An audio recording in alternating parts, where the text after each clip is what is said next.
Welcome back students, my self Raju sir. आज आपको English में फिर कुछ नई जानकारियां देने की कोशिश करूंगा और आशा करूंगा कि इन छोटी छोटी चीजों को सीख करके आप इंग्लिश बोलने में सक्षम होगे। ये मेरी गारंटी है। आपको मैं जल्द ही सब कुछ सिखा दूंगा। आज हम जानेंगे हेल्पिंग वर्ब्स के बारे में कि हेल्पिंग वर्ब्स क्या हैं।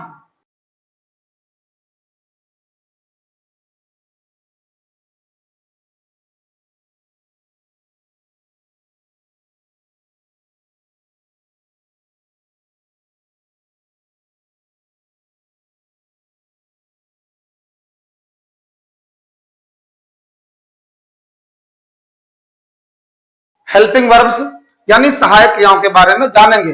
स्टूडेंट्स, मैं आपको बताना चाहूंगा कि हमारे पास कुल 24 सहायक क्रियाएं हैं जिनका उपयोग हम अपने सेंटेंसेस में करते हैं। सहायक क्रियाएं क्यों, किस लिए?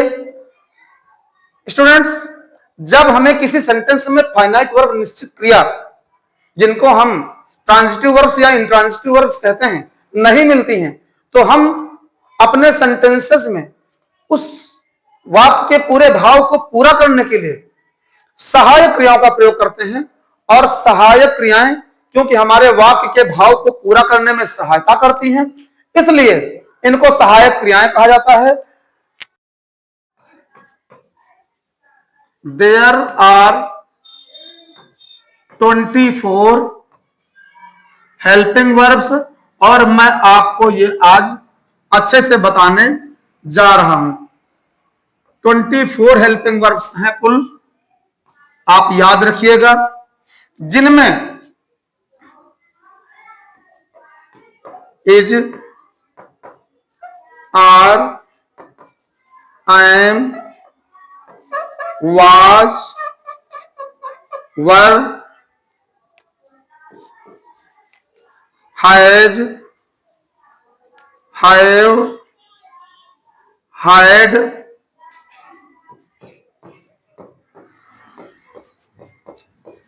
नंबरिंग भी किया दे रहा हूं,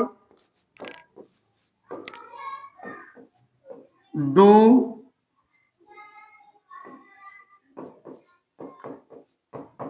डिड, डज। और ये जो हमने व्हाइट कलर से सहायक क्रियाएं लिखी हुई हैं, इन सबको बहुत सरलता से समझिएगा आप लोग। ग्रामर की भाषा में प्राइमरी ऑक्सिलरीज कहा जाता है। मैंने पहले भी इस संबंध में आपको खूब अच्छे से ऑक्सिलरीज माने सहायक क्रियाएं, इनको प्राइमरी ऑक्सिलरीज कहा जाता है। यानी ये कुल 11 हैं, ये 11 प्राइमरी ऑक्सिलरीज हैं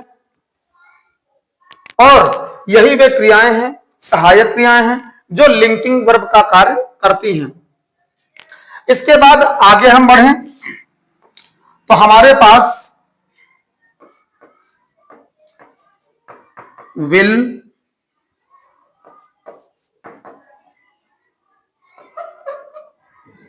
वुड,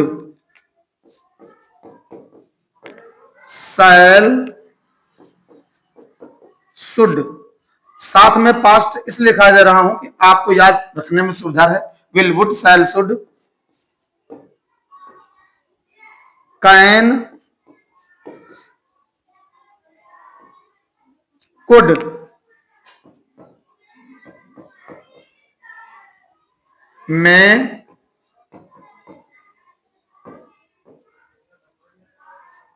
माइट,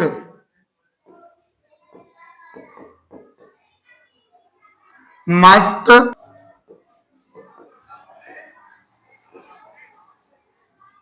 और आट टू।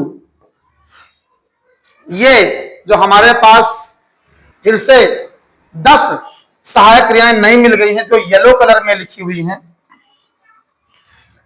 याद रखना, ये जो हमें मिल गई हैं नई सहायक क्रियाएं येलो कलर में लिखी हुई, ये मॉडल्स कही जाती हैं। इनको ग्रामर की भाषा में मॉडल कहते हैं, मॉडल्स हैं ये। और इसके अलावा भी हमारे पास है, मैं ऑरेंज कलर में लिख रहा हूं जिससे अलग अलग समझ आए। यूज टू,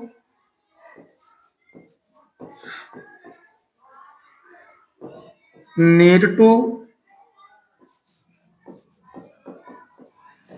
और डेयर टू। स्टूडेंट्स, हमारे पास जो ये ऑरेंज कलर में, इधर आपने देखा ये 3 ऑरेंज कलर में लिखी हुई सहायक क्रियाएं हैं, इनको हम ग्रामर की भाषा में सेमी मॉडल्स कहते हैं। अलग अलग कलर्स में मैंने लिख दिया हुआ है जिससे आपको याद करने में, समझने में बड़ी सुविधा रहे। जो व्हाइट कलर में लिखी हुई सहायक क्रियाएं हैं ये सभी प्राइमरी ऑक्सिलरीज कही जाती हैं। ये सिंपल सेंटेंसेस को बनाती हैं और सिंपल सेंटेंसेस में मैंने पहले भी कहा था कि सिंपल सेंटेंसेस में एक ही फाइनाइट वर्ब आती है। जब सिंपल सेंटेंसेस में इन सफेद कलर से लिखी हुई, व्हाइट कलर से लिखी हुई सहायक क्रियाओं का प्रयोग होता है तो ये स्वयं फाइनाइट वर्ब हो जाती है, फिर किसी अन्य वर्ब की आवश्यकता नहीं रहती। इसीलिए ये स्वयं फाइनाइट वर्ब का कार्य करती हैं, इसीलिए ये सहायक क्रियाएं अलग प्राइमरी ऑक्सिलरीज कही जाती हैं। इसके बाद येलो कलर से आप देख रहे हैं 10 मॉडल ऑक्सिलरीज लिखी हुई हैं। ये मॉडल ऑक्सिलरीज की एक विशेषता है कि मॉडल ऑक्सिलरीज अपना सेंस तो देती हैं, लेकिन इनके साथ एक दिक्कत यह है कि कोई भी मॉडल आप यूज कर रहे हो तो उसके साथ आपको V1 देना होगा। बिना V1 को लाए ये अपना सेंस नहीं बता सकते। I shall go to school, shall model है, आपने गो दिया। अगर आप इसको लिखते या पढ़ते या बोलते आई शैल टू स्कूल, कोई अर्थ ना निकलता, जंबल हो जाता, ये हमारा सेंटेंस ही नहीं था। तो याद रखना स्टूडेंट्स, मॉडल्स अपने साथ हमेशा एक V1 अवश्य लाते हैं। V1 माने वर्ब की फर्स्ट फॉर्म, कई बार पहले भी बता चुका हूं। इन बातों को आप याद रखिए। ये छोटी छोटी जो बातें मैं बताता चल रहा हूं इनको आप याद रखेंगे। V1 का मतलब first form of the verb, first form of verb. जब मैं कभी V2 बोलूं तो आप समझ जाइए कि ये सेकंड फॉर्म ऑफ वर्ब है। जब भी मैं V3 बोलूं तो आप समझ जाइए कि ये थर्ड फॉर्म ऑफ वर्ब है। और ये जो थर्ड फॉर्म ऑफ वर्ब है, बहुत अच्छे से समझना स्टूडेंट्स, ये जो थर्ड फॉर्म ऑफ वर्ब है ये वर्ब नहीं होती है, ये क्या होती है? Past participle. पहले भी मैं आपको अच्छे से वर्ब टॉपिक में बता चुका हूं, ये पास्ट पार्टिसिपल है और past participles always work as an adjective. जहां भी V3 आप यूज कर रहे हो दिमाग में डाल लो कि आपने एडजेक्टिव का प्रयोग कर दिया है। माय शर्ट इज टाटर्ड V3 है, इज फाइनाइट वर्ब है। यहां पर ये देखिए इज, ये व्हाइट कलर से लिखी हुई सहायक क्रियाएं और इनके साथ कभी दूसरी कोई निश्चित क्रिया फाइनाइट वर्ब नहीं आती है क्योंकि ये स्वयं फाइनाइट वर्ब होती है। मॉडल जो ये येलो कलर से लिखी हुई हैं, 10 मॉडल साथ एक V1 का आना जरूरी है, वरना ये अपने भाव को, अपने सेंस को क्लियर नहीं करा सकती हैं। इसके बाद हमारे पास आप देखें 3 सेमी मॉडल्स हैं। ये 3 सेमी मॉडल्स हैं जो ऑरेंज कलर में लिखी हुई हैं, आप ध्यान दें, ये 3 सेमी मॉडल्स हैं। ये तीनों सेमी मॉडल्स। अब ये मॉडल से अलग सेमी मॉडल्स क्यों किए गए? क्योंकि है तो मॉडल्स है, ये सारे मॉडल्स अपने साथ V1 जरूर लाएंगे।